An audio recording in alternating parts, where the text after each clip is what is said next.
Si Katoliko pero dili tinuod nga ang Katoliko ang nagbuhat yun na mga ebidensya.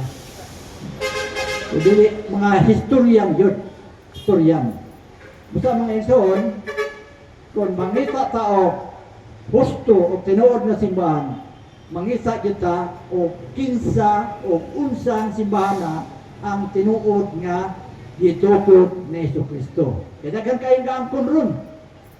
Matinukod ko ng Kristo, kung pangitaan o mga ebidensya, adi po kamata. Oh. Ngayon nga, kay mo man ay kumawa na gatuman man sa isulti ni Kristo, ay di man mo ay pasihan, mo na barahan nga gatuman sa isulti ni Kristo, kamo na ito, mauna ang itukod, pili oy. Musa, mga isuon, ang nanuman mangita kita sa tinuod nga simbahan nga gitukod sa Ginoo. Tungod kay mao man ay makaluwas. Dili mao ay manluluwas, kundi makaluwas. Oh, nga naman. Kaya sumala sa Efeso 5:23, ingon nga ang bana mao'y ulo sa asawa. Ingon man si Kristo mao'y ulo sa iyang lawas nga mao ang iglesia.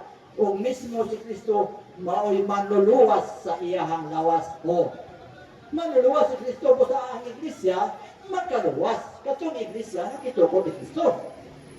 Pero katong mga iglesia nga tao na katukod, di din na makaluwas. Basta, daghan mo ingon ang mga dili tinukod ni Kristo, daghan mo ingon na dili makaluwas ang reliyon. O, kaya nga naman, kaya di ko na makaluwas ang reliyon kay Kristo ra. Kasi Kristo kay nagbitin man ang iyang reliyon na mao'y maghatag o pagpanudlo alang sa kaluwasan, imong ibulag ng simbahan o ang Kristo, bito ka ma-intonsis ng ison. Okay. Ato ni sugdan sa laing topic.